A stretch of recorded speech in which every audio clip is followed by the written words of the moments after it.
Hello दोस्तों, नमस्ते प्रणाम। मैं घूंघट वाली 960 अपने यूट्यूब चैनल में आप सभी का स्वागत करती हूं दोस्तों। तो आज मैं लेकर आई हूं बहुत ही प्यारा सा नाग पंचमी के मतलब गुड़ुई के लोग हमारे यहाँ गुड़ुई बोलते हैं। तो इसी त्यौहार के ऊपर मैं एक गीत लेकर आई हूँ, कजरी गीत, सावन गीत। यानी कैसी लगी गीत कमेंट में ज़रूर बताइएगा। गीत को पूरा सुनिएगा, चैनल को आगे ज़रूर बढ़ाइएगा। बेरिया की बेर तो है बरजी मायनावा की जिनी जायना, हमरे पापा चाऊ हटावा की जिनी जायना, हमरे पापा चाऊ हटावा की जिनी जायना।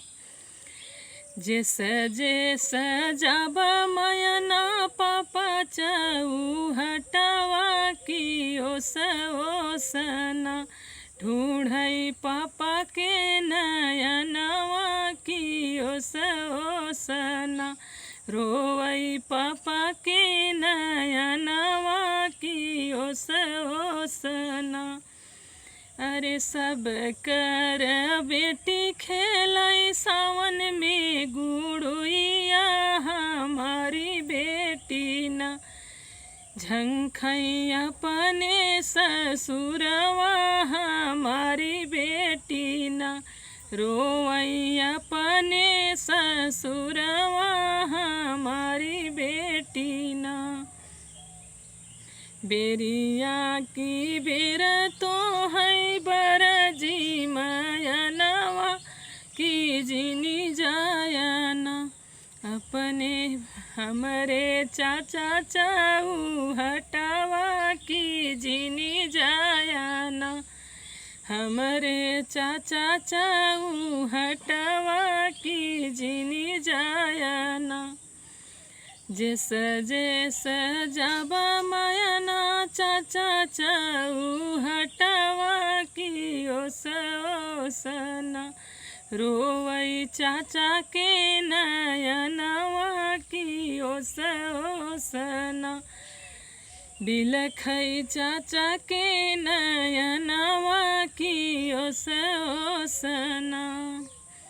सब कर बेटी खेलाई सावन में कजरिया, हमारी बेटी न झंखई अपने ससुरवा, हमारी बेटी न रोवई अपने ससुरवा, हमारी बेटी न। जिस जिस जब मयना भैया चाऊ हटावा की ओस ओसना, रोवई भैया के नयनवा की ओस ओसना, ढूंढई भैया के नयनवा की ओस ओसना। सब कर बहिनी बोरई सावन में जरैया, हमारी बहिनी न रोवई अपने ससुरवा, हमारी बहिनी न झंखई अपने ससुरवा, हमारी बहिनी न। बेरिया कई बेर तो है बरजी मयनवा की जिनी जायना, हमरे नैहर चाऊ हटावा की जिनी जायना।